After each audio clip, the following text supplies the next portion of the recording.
Sir यहाँ पे आए, कुछ बोल नहीं पा रहे थे फर्स्ट टाइम। तो सर एक दो दिन हम नर्वस हुए कि भाई होगा कि नहीं होगा, लेकिन सर एक दो दिन हम प्रैक्टिस किया, स्टेज पे गए, बोले, तो वहाँ से सर हमारा कॉन्फिडेंस ग्रोथ हुआ और हम डेफिनेटली आज बोल पा रहे हैं। जय हिंद दोस्तों, अगर आप मध्य प्रदेश के मूल निवासी है या मध्य प्रदेश के बारे में आपने सुना है तो आपने बगलामुखी माता के बारे में जरूर सुना होगा। Yes sir. और बगलामुखी माता के शहर से हमारे साथ में विद्यार्थी है, नलखेड़ा से विद्यार्थी हरिओम एयरफोर्स फेज 2 की तैयारी फोर्ट डिफेंस एकेडमी से कर रहे हैं। Yes sir. हरिओम, में एक सवाल आपसे पूछूंगा, बड़ा वाजिब सवाल है। सवाल ये, झिझक कैसे दूर करे? हर बच्चा जब सामने आकर के बोलना चाहता है तो उसके अंदर एक झिझक होती है, उसके अंदर डर होता है। आपके अंदर भी था क्या और ये कैसे दूर हुआ?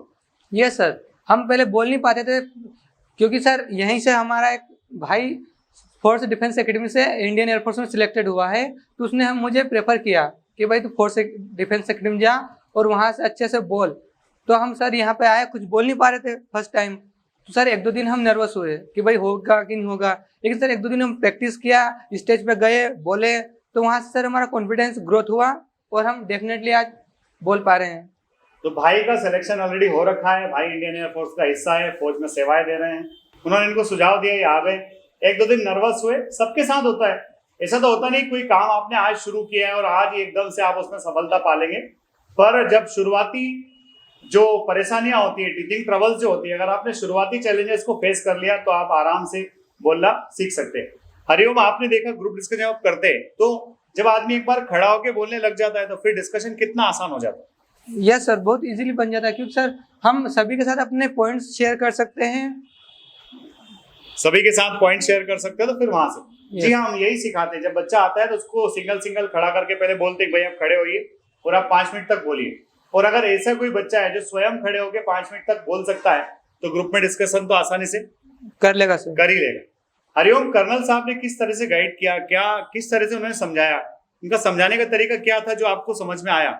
यस सर, वो सर हमें नेचुरली समझाना चाहते हैं कि अपने सोशल के बारे में, पॉलिटिकल जाओ। और सर कर्नल सर हमें फैक्ट्स रखना सिखाते हैं कि अपने फैक्ट रखो और रटो मत कुछ भी चीज।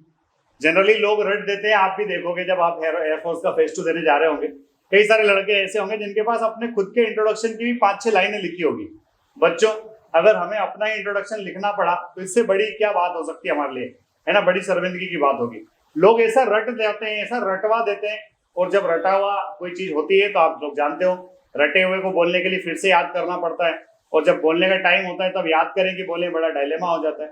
इसलिए कर्नल साहब हमारे बच्चों को एक ही चीज सिखाते हैं, रटना नहीं है, चीजों को समझना है, समझ के आत्मसात कर लेना है। और अगर कोई चीज समझ के आत्मसात कर ली तो वो जुबान पर तो आ ही जाती है और वो शायद सही समय पर आती है। Yes sir. तो वी होप हरिओम कि आप सफलता की परचम को लहराएंगे, आप जीवन में जरूर सफल होंगे और आपसे मोटिवेट होकर के बाकी लोग भी निश्चित तौर पर सफलता के लिए मैक्सिमम प्रयास करेंगे।